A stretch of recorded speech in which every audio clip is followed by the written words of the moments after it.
Hello environmental management students, and welcome to this short video on how to write an effective summary for your in-class discussions.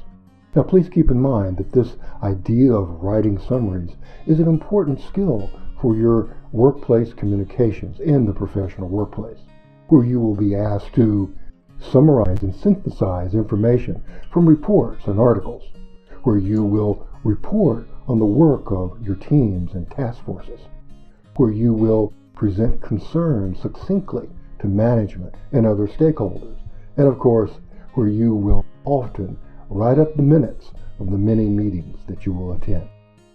So remember, these are just a few of the many examples of the importance and the place of effective summary writing in your future. So let's take a look now at this particular assignment that you'll be working on in this course.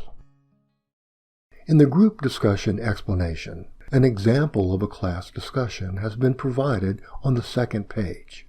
In this sample discussion, each student was asked to discuss 3 concepts that they read about that week. These are concepts that the student found particularly important and interesting. Then, students were to post a question to engage their classmates in discussion. If you were tasked with summarizing your group's discussion, then you would follow these steps. Step 1. Make a list of the concepts and ideas discussed during the week. In this case, the list would contain contaminants, contaminants that are prevalent but not notable until they cause harm, pollutants, pollutants are contaminants that harm humans, chlorofluorocarbons, CFCs, no regulation of CO2, Clean Air Act, CAA, disagreements about whether EPA has authority to regulate CO2, Clean Power Plan. After you've identified the key concepts and their sources of information, your next step is to weave the information into a coherent summary for the audience. Here's an example summary based on the list about contaminants and pollutants. The summary starts with a sentence that introduces the overall topic of the discussion. During class this week, we discussed the differences between contaminants and pollutants. Next, the summary shares the main ideas that the students and the instructor discussed. These ideas are presented in logical order and in the writer's own words. We agreed that contaminants are prevalent in the environment. However, they go unnoticed until they cause harm to living creatures. Citation, author year. The placement of the in-text citation makes it clear which sentence contains information taken directly from a source. Now come the next 2 points in the discussion. Note how the summary paraphrases the original discussion and does not quote from it. Shindra pointed out that because water is a universal solvent and we live on a water planet, nothing is completely clean and uncontaminated.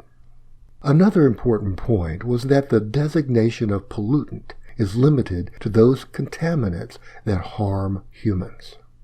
These are pollutants such as chlorofluorocarbons, CFCs, and CO2. Currently, carbon dioxide concentrations are 45% above pre-industrial levels. Remember, facts and statistics taken from a specific source must be cited. These high concentrations are harming humans, although not directly and immediately.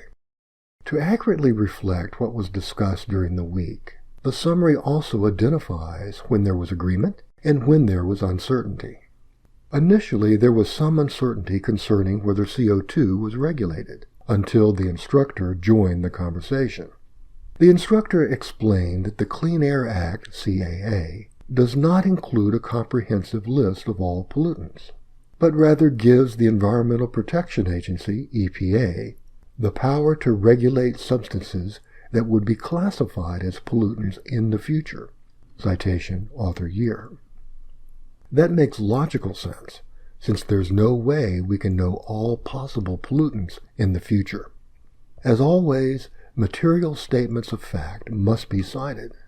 This discussion led us to investigate Massachusetts v. EPA, a Supreme Court case that decided in April 2007 that the EPA has the power to regulate CO2. citation, author, year. We were all surprised that there have really been no direct regulations of carbon dioxide. However, the Clean Power Plan attempted to regulate carbon dioxide, citation, author, year. Our instructor shared that we would learn more about the process of making regulations and why it takes so long to write and implement new regulations in our next graduate course in this program. Finally comes the reference list. All in-text citations must correspond with a source on the reference list at the end of the summary. These reference citations must also be in APA style. We hope this short video has been helpful.